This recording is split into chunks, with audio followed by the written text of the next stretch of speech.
Aloha. Thank you so much for joining me today.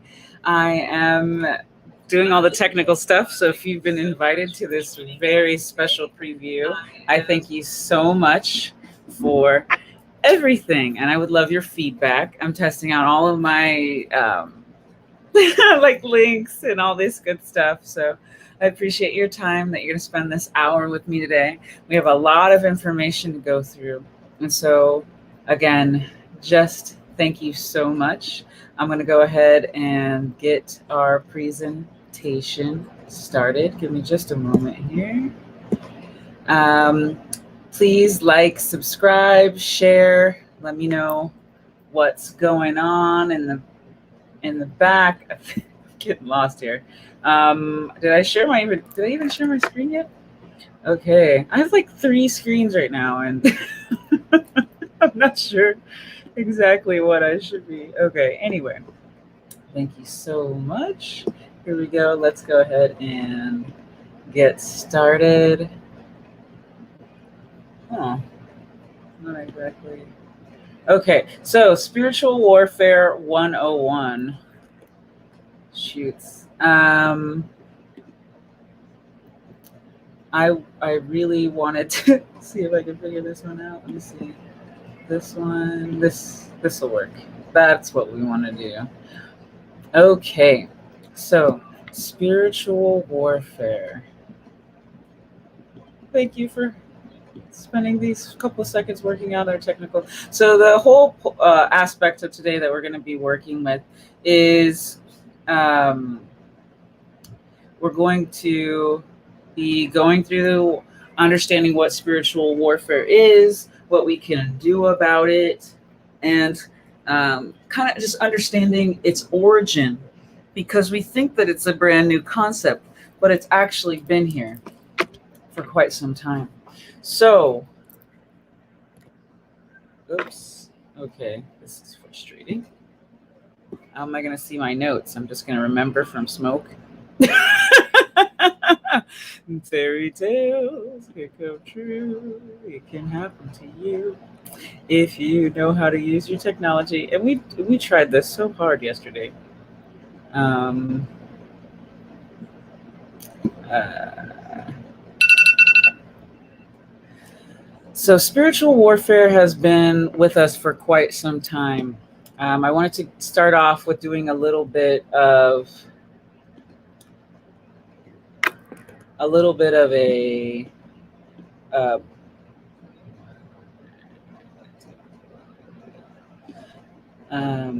a navigation process with who I am and where I'm coming from in terms of spiritual um, understanding.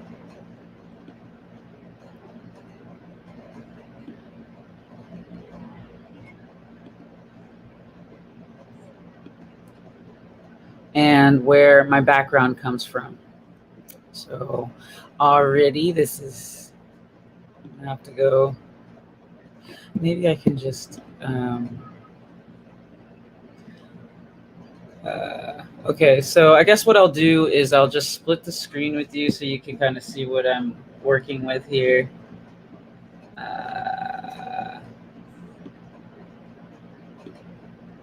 Yeah, this is kind of crazy.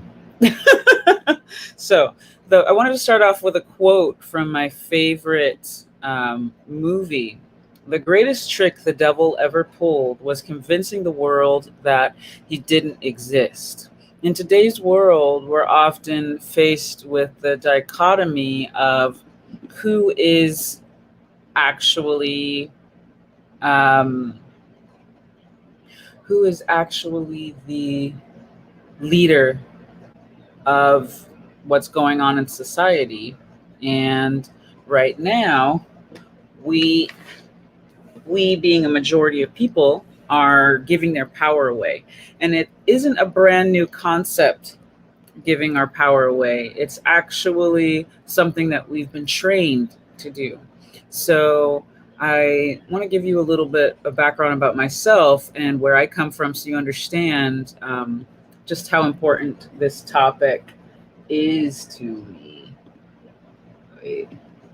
That's not it. How do I even? What? This is super embarrassing. But you know what? Let's get the show on the road. So my name is April Williams. I'm a single mom. I live in Hawaii. I was California raised, Hawaii ripened. Um, and I'm a single mother for a couple of reasons. One is because my baby's father had a lot of trauma, and it was very difficult for him to stay in his body. And he's been through the system. I don't know if you've met people who have been through this system, but they have a huge difficulty. All the systems, from prison systems to child systems to birthing systems, which we're going to talk a little bit about in today's slideshow. My mother was in the military. When she birthed me, I was born in a military hospital. After talking to my midwife, she said, it seemed like they experimented on you, but they pulled me out with forceps and pinched the nerve of my right arm, creating an immediate, very detrimental trauma. And most people don't realize that birth itself is a very traumatic experience, from exiting the womb into becoming who they are right now, from this space of comfort to being here.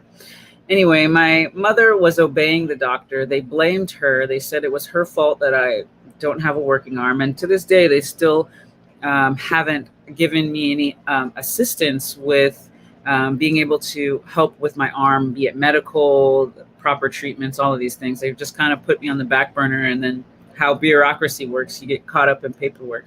My dad was also in the military, and he was a good man. He just was pretty much never there, and he had created a whole new family. And you know how that brings up all those good childhood abandonment issues and all the extra replaceability feelings and all these other stuff. So I've worked through a lot of this trauma and a lot of this experience before I created my child. And there's a whole way of conscious conception that I'm going to talk about at a later time.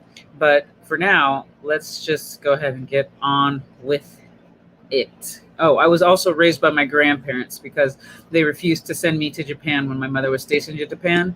So here we go. Even more information. I mean, I was married.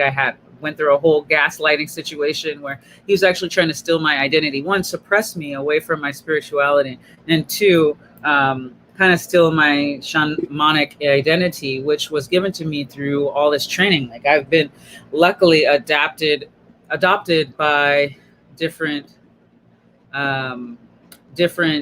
leaders and mentors, and I have been blessed enough to have learned from all these teachers. And he would just take the practices that I was doing in front of him and steal them and put them in his practices, pretending he was a shaman trying to guide people, all this stuff. And he even had to come to me for our final kind of separation, for an energetic clearing, because of all the things he was picking up off of people that he wasn't even aware of.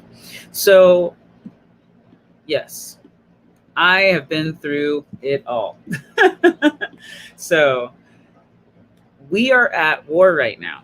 And, it's not a very hard and fast war. It's not a very conventional war like you think of it, where people are well, there are actually. Some people are still in the paradigm of the fear and the executions and all of these things that have happened to our ancestors. We're still in a steady state of repeating them, as opposed to healing and moving forward as a species, because it's no longer race against race, it's species. But we've been taught race against race. So our spiritual war can all be ended if we were just gave ourselves the ability to embody. And so, we spend most of our days doing all of this busy work, all of this distraction work, and only about 20% of our day actually being effective. And that's because a lot of us are in the state of fight or flight, and we are perpetually doing our best to avoid things. So we go into mindless eating, we go into mindless consumption, we consistently busy ourselves as opposed to being in the present moment, being in our body. When we have pain, we want to shut that out with different types of drugs and stuff. Well, there's one thing when it's pain management. There's another thing when you're taking it to an addiction. And the body itself is prone to addiction because it's constantly searching for something to stabilize it, for it to be feeling at home. So part of the spiritual war, the issue is it's about the mind.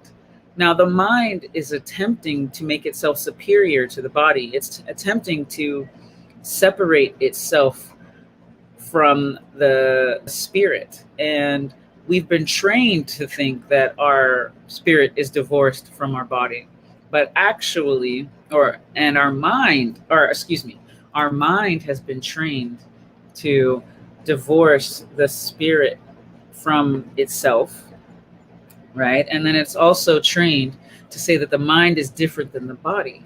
We think or we act as if they're two separate, whereas the mind is a part of the body. And when we learn to embody this, when we learn to take this in, we actually have the solution, which is reconnecting the mind to the body and the mind to the spirit. And then all of these things really show itself and start to integrate. So I'm a big fan of as within, so without. So our winning strategy is simple, relatively, right? Because we keep approaching trauma, we keep approaching pain, and these are huge aspects of our lives that make it very complicated because of all of the traps that have been set and tricks that we've developed for survival throughout the years. So in order to really win the spiritual war, you basically need a plan. And you need to be able to actually recognize where and what trauma is. And we need to be able to work out this trauma to actually allow ourselves to go into greater depths of presence and passion. So often we're in a space where we want to, okay. So in order to make a plan, you kind of need to know where you're going to finish, right? So go ahead and envision where it is what you want to create for your life, what you want the world to feel like, that space. Take a deep breath in. Allow yourself to sit in that future space of peace and connectedness, of bringing in what it is that you desire for your life. Now come back into the now. Okay? There's a lot of steps in between, but we're going to work our way backwards ultimately. So at the end of this presentation, I highly suggest you take a couple of moments to even just envision what it is you want to create. And then your mind is going to help you piece together that puzzle so that you can actually step towards your goals. Now, while you're stepping towards your goals, there's going to be a process of numbing out and leaving your body and checking out, because these things don't actually align with your ego, or else you would be in that future space now. And the way that's going to help you really get to your future is safety. So you want to understand what it is that makes you feel safe, what it is that makes you feel connected to that next space in your life. And a lot of that has to do with how we work together, how we even allow ourselves to experience joy, how we celebrate family and community. And it really is an inside-out job. In order to really get to the deeper levels of understanding in your life, you're going to need to be able to see what safety is and your barriers that are from it. So one of the main ways I like to look at the world is through an eightfold path, right? So we have a few different pieces to that eightfold path, if you look at it, our different aspects of life, rather. We have our since we're going inside out, we have our health and nutrition, we have our fitness, and then we have our, our finances, because that has to do with how we feel safe and stable and where we're living. We have our fun, our recreation, our entertainment. We have, and that which brings us joy. We have our love life and our personal relationships, and then we have our families, extended families, our personal and spiritual development, and we also have our external environment. And if any of these things are out of harmony, we're back into this space of feeling like we're at war. Now, how we associate with war really does have to do with what we've been taught. Um, when you think about war, what happens in war? The victor takes the spoils. The victor can destroy the literature as well as any foundings that have been created throughout history. They actually are dictating and creating a false narrative, right? Because we can no longer hear the people who were killed in battle. We can no longer hear those who were lost to their constructs of history, to the constructs of these violent battles that we were told existed all over the world. So we're looking at, religious texts. The oldest religious text that I could find in terms of relationship to spirit and spirituality was the Vedas, right? Which is an Indian text. And then you've got, your Tibetan Book of the Dead. You have your Egyptian Book of the Dead as well. And, honestly, to be honest, who enjoyed history? Can I get a shout out from the chat who really enjoyed their history class? Not that you didn't enjoy history by itself, but enjoyed your history class. I know that I was raised in the public school system, and maybe it was just me. I doubt it, though. History was made to be super boring and disinteresting, right? And they started telling you a little bit about the brutality, and they bounced back and forth about how the world itself was created. So it's boring because they don't want you to remember. They don't want you to remember where it is that you came from, or the lessons that were hard won by our ancestors through history. I mean, let's think about it here for a second. We've got the Anglo-Saxon Roman Empire. We've got the Holy Roman Empire. Then there's like some Dark Ages. There's a Renaissance. Everybody's like kings and serfs and stuff. And then we've got like, at the same time, we've got something similar happening in China. And then like the Mongolians take over, and like Genghis Khan kill everybody. I always thought he was a cool character. So I remember him very well. I don't know if anybody has their favorite character from history. But listen, like basically war, slavery, genocide, war, more slavery. There was an industrial revolution, but there were still genocides and wars happening all over the planet. So we were entrenched with and trained that everything we have is war. Everything we've created is suffering. All that we can remember, according to these books, is darkness and grief. So this is a memory. Okay, so I want you to remember that, a memory. This is the ritual. What we have learned is the ritual, and what we retain is the memory. So cut to science, right? So our bodies, right? According to science started in Greece. But, Greece actually, if you remember history at all, Greece wasn't the first culture. Man wasn't created in Greece. Greece didn't suddenly say, okay, and now human beings existed. There was pyramids. But what about pyramids, right? How does that have to do with anything? Why don't I understand? But how come? I mean, we have these very precise, very elaborate, designed or architecture that can't be lifted by humans or multiple humans and levers and pulleys. It's impossible, the science they've done on how large these blocks are. So there must be a gap in history, right? Where is the gap in history? Because apparently there was no Egypt here. I mean, there was no science here in Egypt. There was no science here on these giant, technologically unfathomable to this day, architecture, these pyramids. And we still don't actually know what they were properly used for because all this information is lost to history. But science would have you to believe that it is, in fact, only created since Greece, which is several thousands of years after, several thousands of years, right? So it's okay if these things, I want these things to start not making sense to people. I want people to start to question their history books, right? The first lie we were ever told, if you were in a particular culture that allowed for it, was Santa, right?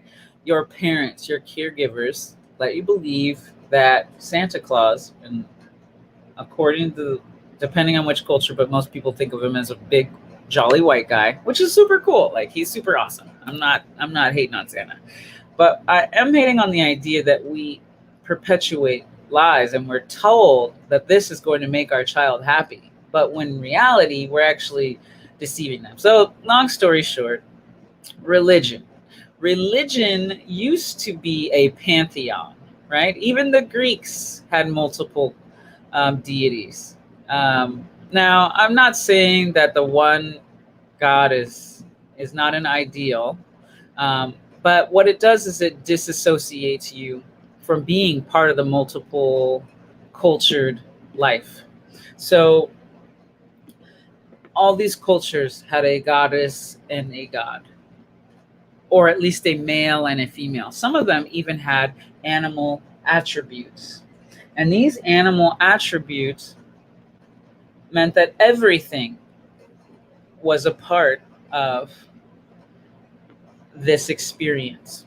Everything was a part of the God we manifest. I can't right now, baby. I'm doing a presentation. This is real life, people.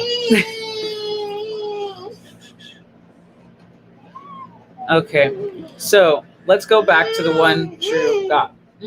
So we had the empire, and the empire created a space that the empire created a space that I'm busy right now, honey. Can you go play with your iPad and then mommy come play with you? So, religion. Now, religion used to go hand in hand with politics. So the kings, they were given their powers through God, right? And this was something that was carried down since the Egyptian times. This was carried down since the Egyptian times. Now, you want some milk? Here, I'll just angle up. All right, this is real life. Here, you stand here. You shush. No. Baby, I'm doing a presentation. I can't right now. Okay, so this is a brutal part of our history. This is a brutal part of our understanding that we had slaves, and then all of a sudden we had a one true God. That means that the Spanish Inquisition. Now, true Christians don't have, I understand true Christianity to not be cruel in such a way, but Catholicism was popularized and brought in as a way to control the people. Now, look at these crazy devices that they used to manipulate and control people. They were torturing devices, and if you didn't agree with them, you were killed. And that's where we shunted off and went to America, right? So when we went to America, we now had these rules. We were taught this barbarism, and we were also taught that this is all there is in terms of history. But when you look at it, in all actuality, knowledge will set you free. Critical thinking will empower you. So we have been programmed for globally for the systemic erasal of culture. So it's important that we carry on our understanding and our knowledge from our ancestors, from our loved ones, from those cultures. I mean, imagine if we still had the technology from ancient Egypt today, how much further along we would be. But because we started to acquire um, religion and dogma, we started to believe in just one way of doing things. And it's either my way or the highway. And the highway has a war, right?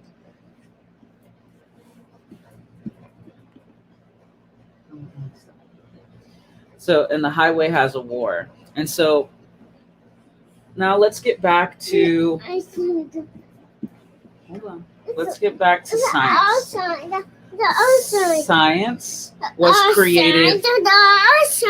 Science was originally created to explain life, right? So what are we doing now? We are saying that science, okay, so science was created to explain life. Science is actually catching up to nature. So I'm not exactly sure when this came about, because science, by definition, cannot explain any spiritual concepts. Science. I did do my makeup. So,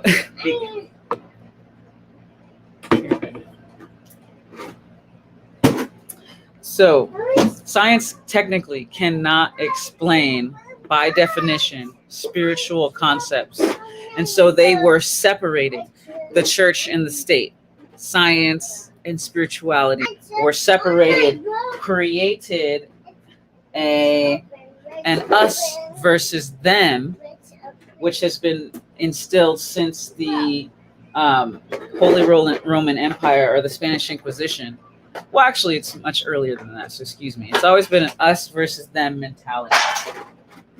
I'm just highlighting major points and extremely overgeneralizing, so please understand that that's kind of what we're working at. Not right now, honey. I cannot have that right now.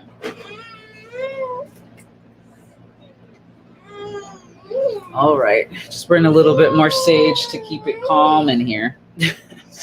So this is how we began to really see how we divorce spirit from nature.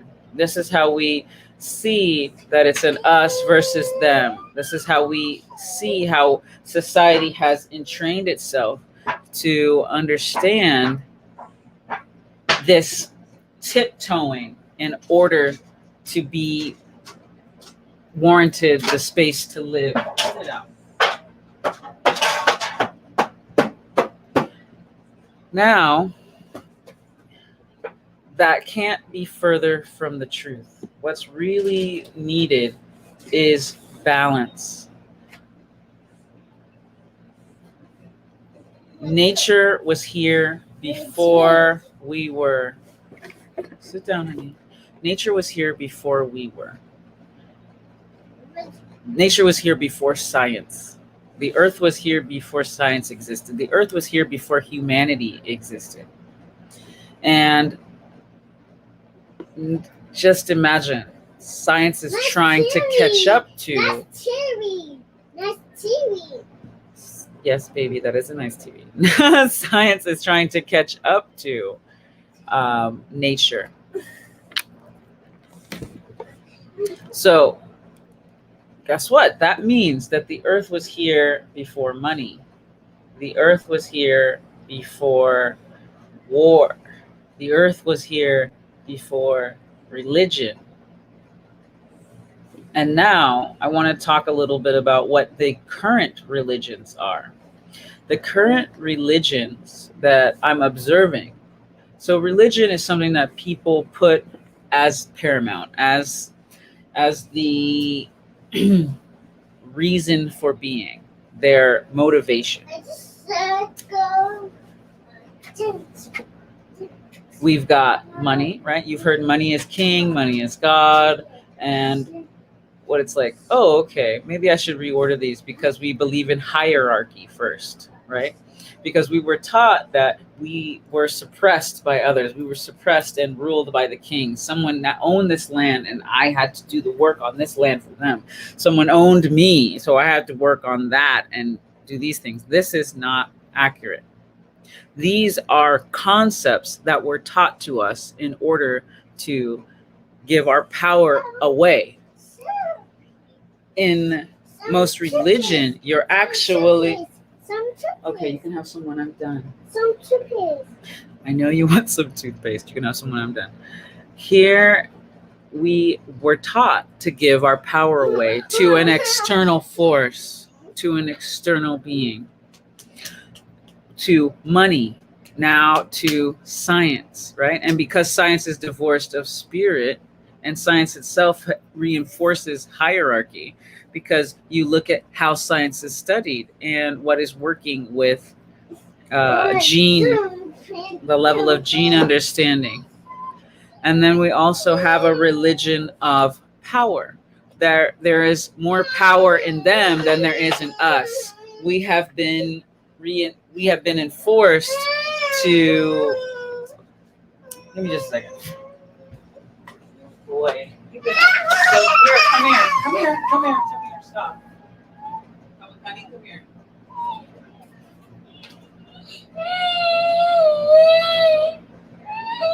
Here.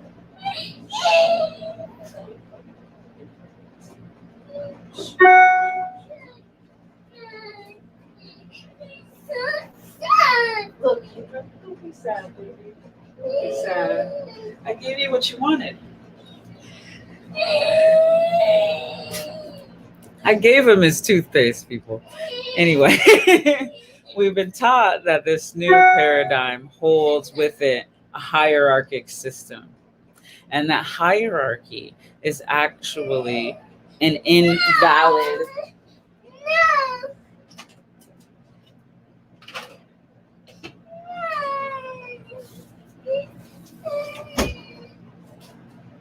Well, that changes everything, right? If you just close the door. Okay. My open door policy is now closed. Until he learns appropriate time and space. So, money, hierarchy, something is better or we're more dominant. I also learned this in a goddess studies class that I was taking in Glendale.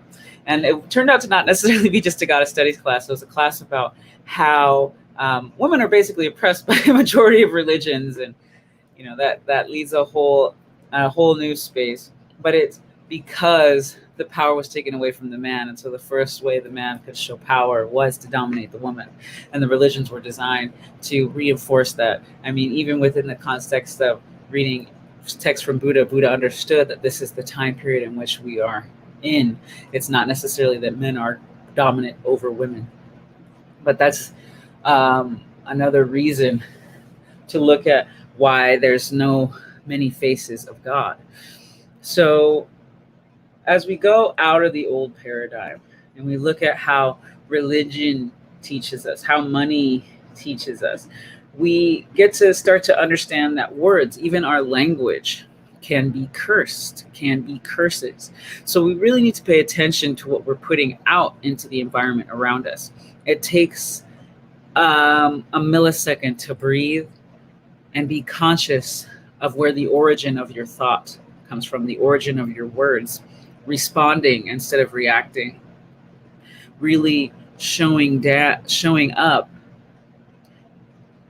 in your present moment, in your present body. And one of the issues that we're coming across right now is the dumbing down of our cultures. Again, nature was here first. And it's really not so hard to reprogram ourselves. So if we want to reprogram, if we want to be able to fully embody our enjoyable light experience, we need to take the time to relearn and understand what our old nature is in our old religions, the dying out paradigm of um, money. Now, money, science, all these things, these are important. These are huge, huge, huge aspects of Earth and our consciousness that really can help us advance, help us appreciate and understand the exchange of energy, because that's what happens. Energy is never lost. It's just never, it's exchanged. It's never created or destroyed. It just is. It's just exchanged. So what can we do, since we still, are in the habit of thinking that we are in separation from God, separation from space, separation from Earth? We need to take time to realize and understand our ritual, realize and understand our processes on a day-to-day basis. It's really easy to say these things, but it does take time to create a structure that makes it functional for you. So the ritual is embodiment. The ritual is getting up and being grateful and saying kind things to yourself and being appreciative for the things around you. Yes, there's plenty of things that you don't have, but there's also plenty of things that you do.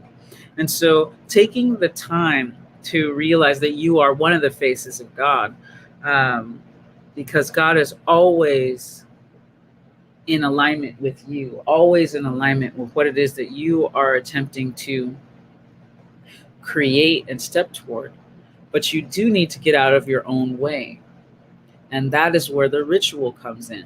It's something for the mind to feed upon so that the body and spirit can become entwined with the experience again. Now, I would never say I'm a blasphemer, right?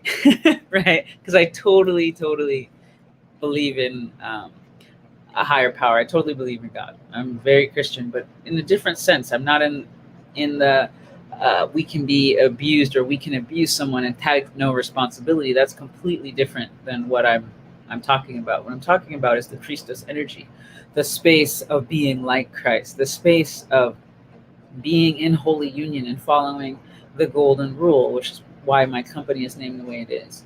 Now, the reason I really enjoy looking at older indigenous religions is because they were in touch with nature. They were truly in tune with what and where God was, right? And what God and the goddess was in everything. And they noticed that there was a dynamic, a flow between the masculine and the feminine and these energies, and they needed to be embodied and connected. And so this new religion that I would love to bring into is the idea of practice, right? I'm a practicing Catholic, I'm a practicing Christian, I'm a practicing self-forgiver, I'm a practicing embodier, I'm a practicing having compassion with myself and compassion with others. And this is going to be a huge shift from the war that we're all been under. Now, I want to talk a little bit about the mental programming that's been happening for a while.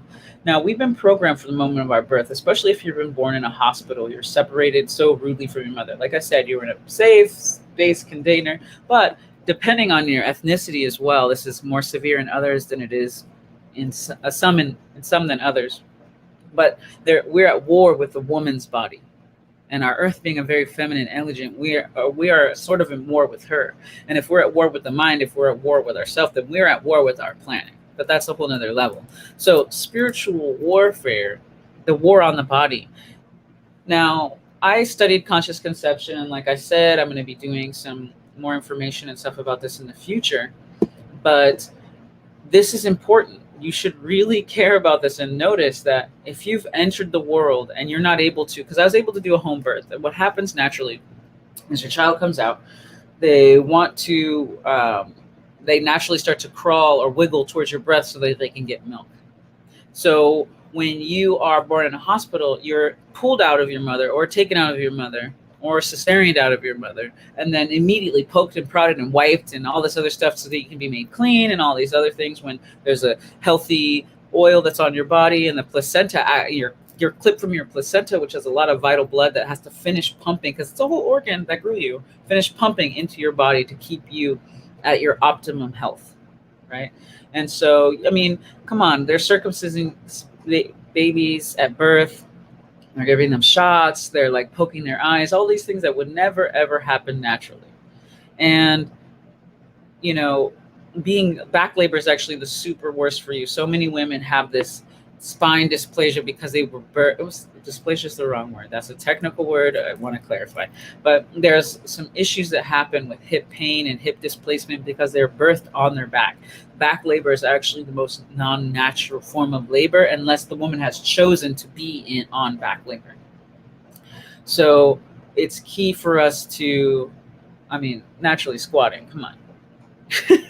Anyway, so so I was able to naturally home birth. My child is absolutely very intuitive, very, very smart, very sweethearted, and I'm really thankful. And there's one thing to realize, though, is that they say that babies don't remember, but they do remember. Babies were naturally, I mean, they hold the memory of their birth, and if they don't hold it in their minds, they hold it in their bodies. And this is what somatic memory means. So when a child is born, if most people are born in hospitals, then you can imagine that most of them are born in this state where they feel preyed upon, they feel attacked, they feel violated, as opposed to that slower transition of a natural home birth or, you know, birth in the jungle where they're just held by their mother. They go skin to skin contact and they just connect in that space, as opposed to the freezing cold hospital with the poking and the prodding and then the wiping and all of these wonderful things that have us in this condition. So you can look around and see everyone's in a walking state of fight or flight. And the DNA holds memory. The DNA is memory. That's all it is. So not only are we carrying our memories from birth, actually it's from preconception. They say up to 2 years of what goes into the mother and 1 year of what goes into the father is in the child energetically. And then they've got, coupled with the thousands of years of war and suppression and violation of our sovereignty and our autonomy that we're now coming into. So I was going to go into a whole thing about epigenetics, which is really important in terms of expression, right? They tried to use it, science, I love you so much, and I've studied you so well, but they tried to use this study because it's found that epigenetics, or what you're processing, the things that you're feeling or experiencing, they produce hormones, they produce proteins, all these things which are locked in certain areas of the DNA. And the more that they're used, they're given markers to show that they are needed more, right? So if you're under a lot of oppression, if you're under a lot of like violation sexually, if you're under a lot of all of these things that they are passed down to the next generation to open quicker so that they can survive better, so that the cell is ready to do the work it's here to do. They tried to use this study to say, oh, these African American males, they have a lot of anger, and here's the gene expression for that anger, and because of that, we can predetermine who's an angry person. No, you cannot, because we can actually open and close these gene structures. We can open and close these, like these, this is like this highlighted area would be considered a gene. We can open and close those at will through the mind, through meditation, through these types of creation. So retraining the brain, right? This cascade of hormones, retraining your DNA. So we have these markers that we have the ability to,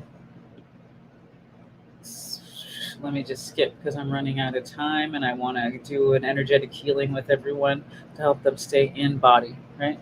So the whole point of this practice is to stay in body.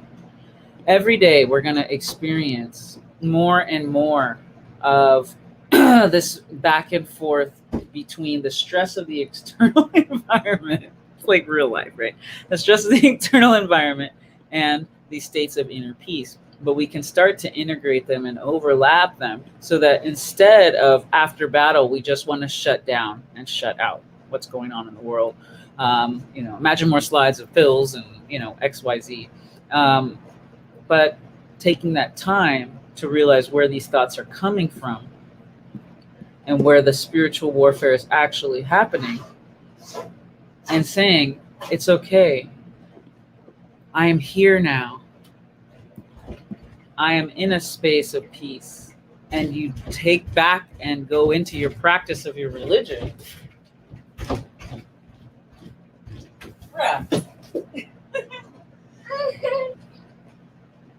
So, now you gotta be quiet. Finishing my presentation, we're gonna do some energy healing, okay? You back for the energy healing? Okay. Hey, baby. Okay. So embodiment is the key. Embodiment of your emotions and your trauma. Embodiment so that it alchemizes through you, because your body, your cells are actually powerhouses that can take this energy that it creates through proper nutrition and sleep.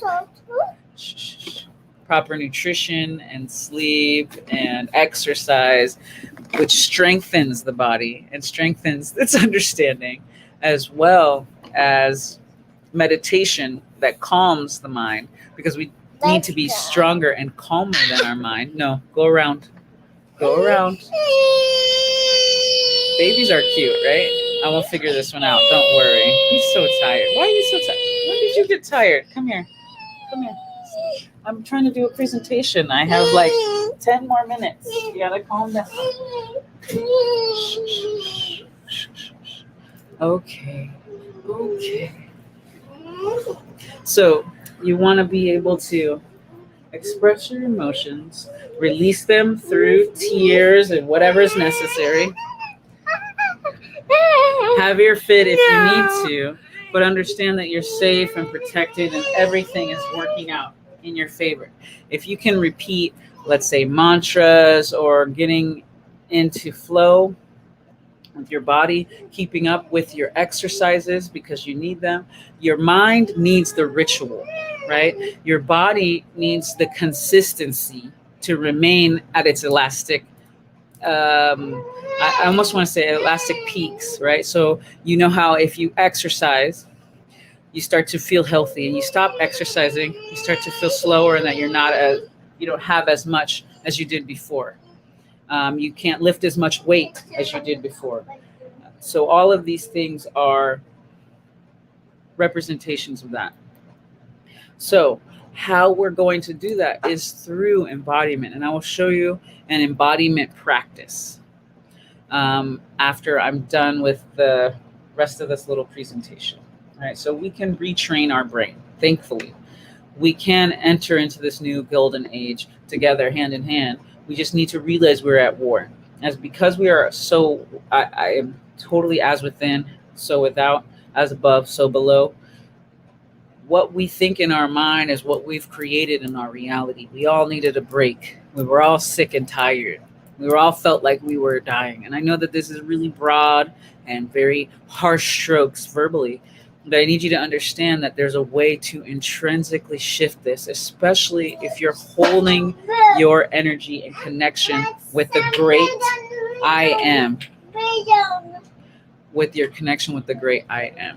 So, in that sense, I came up with a couple cool phrases, right? Because I'm so clever. Gotta appreciate yourself when you can. But don't hate, relate.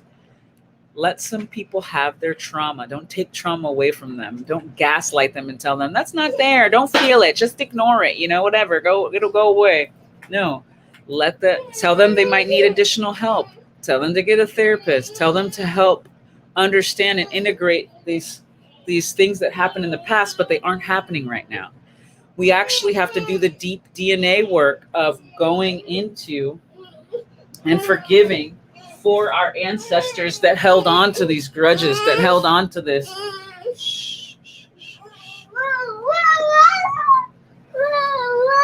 Hey, baby, I'm going to make you go back outside again unless you're quiet. Can you be quiet? Can you be quiet? I only got like 10 more minutes. I need you to be 10 minutes for a child. Oh my goodness. So we actually need to be able to forgive all of these triggers, because some of the triggers we have are not even our own. And our mind needs the ritual to be committed to, so that we can go through the process. It's kind of like foreplay of getting ourselves spiritually ready to accept. Get you in your room if you're not quiet right now. Can you be quiet for a little bit? Here, hold it. Okay, he's real tired. It must be all the energy that's shifting because of this conversation that we're having. So, being embodied means alchemical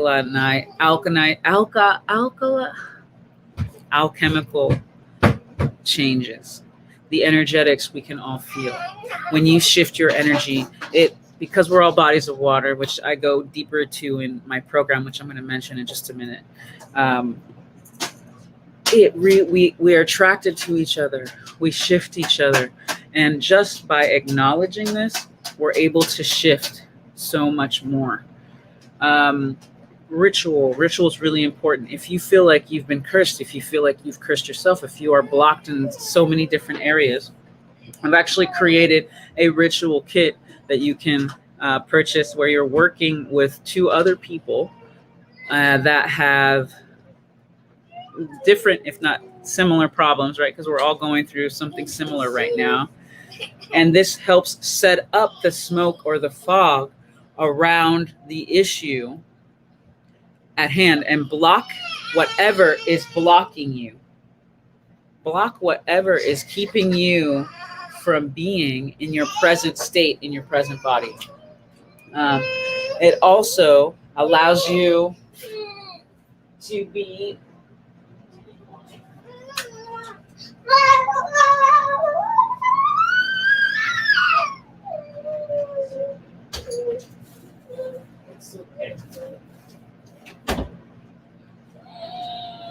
It's the first time I've ever set a boundary with my child, so please excuse me in that sense, because he's learned he can have full access, and I was like, oh wait, I think I let him overrun me a little bit. So that's a whole other story.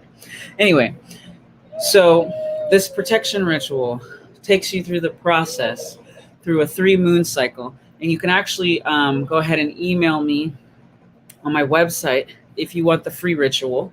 I do offer, there is a free version from which it was inspired by Kinky Doll Tarot. It's totally accessible. It takes 3 either a full, a new, and a moon, and a full or a new moon, full moon combination. It takes 3 moons to go through this process, but you're really going to see things start to clear up, even from the moment of purchase, because your mind is now on track and in alignment for removing that which you feel is blocking you.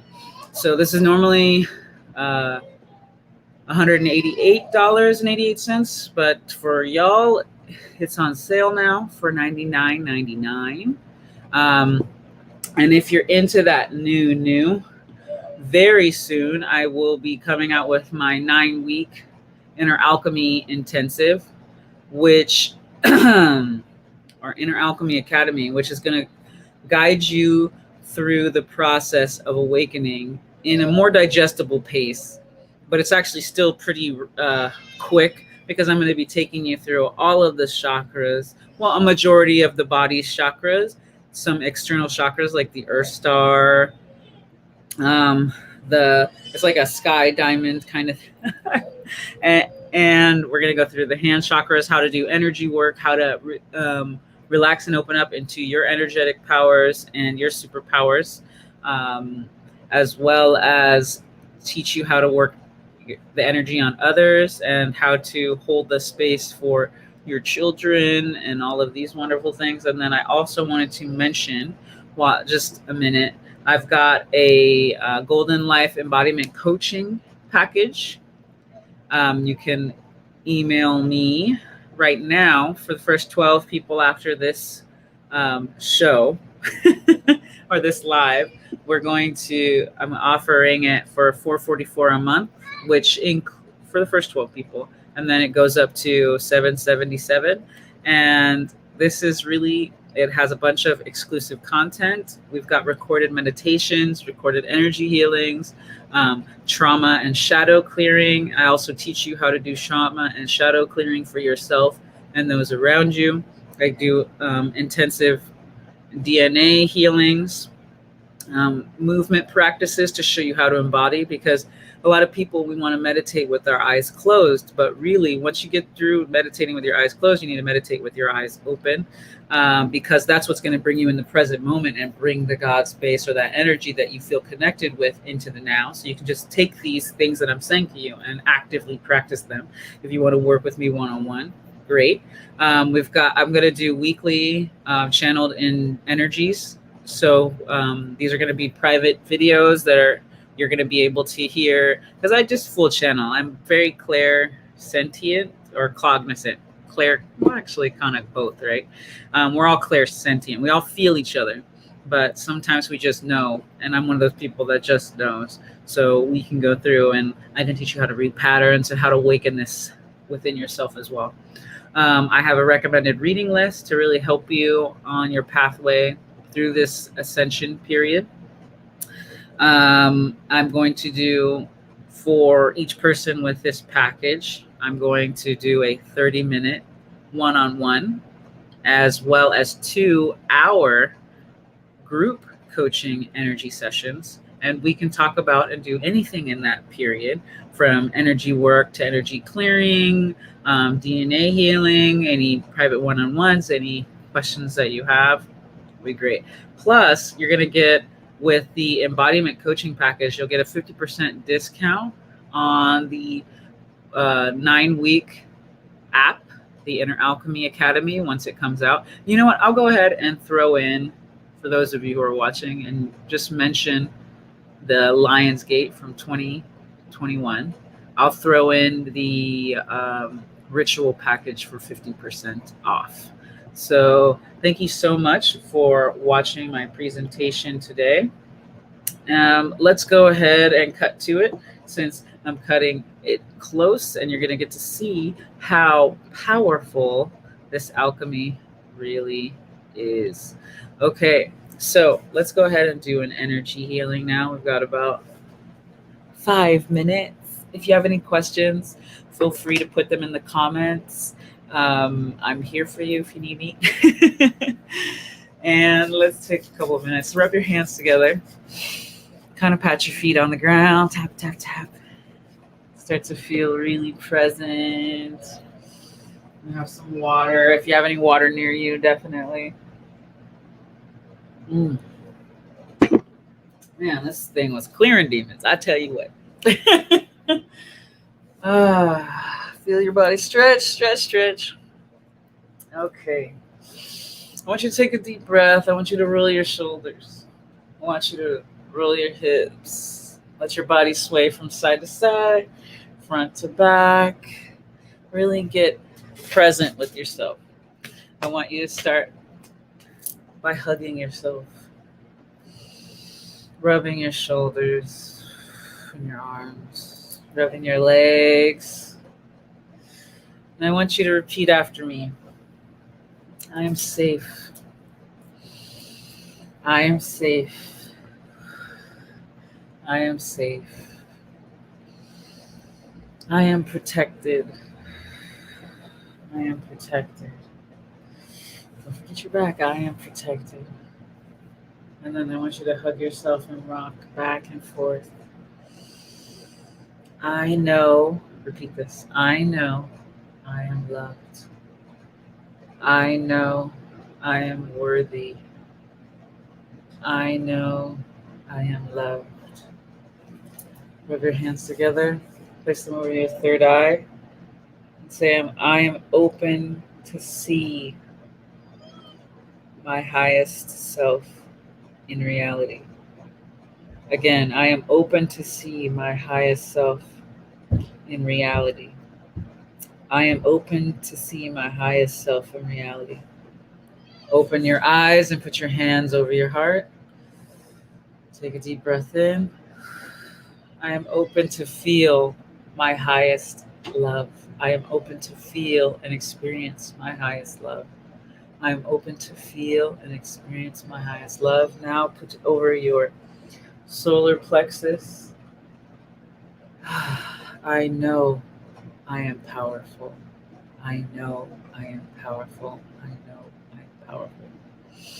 Squeeze your lower tian, your butt, squeeze it, relax, squeeze it, relax. And I want you to just wash energy over your body. Imagine golden light pouring from your hands, cascading over you with each breath 3 times. And open your eyes, stretch your face, loosen your jaw, tap in your body. We're back. That was the time I allotted for today. Thank you so much. I appreciate your feedback, and it was wonderful serving you. It's been my pleasure. Stay blessed, stay golden, and remember, you were made for this golden life. Aloha. And if you have any questions, please DM me.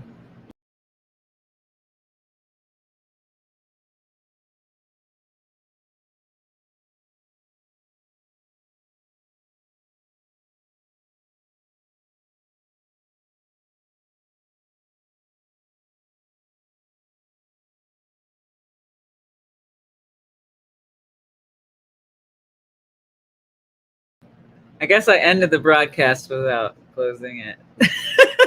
My bad. Anyway, nap time for somebody. Love you.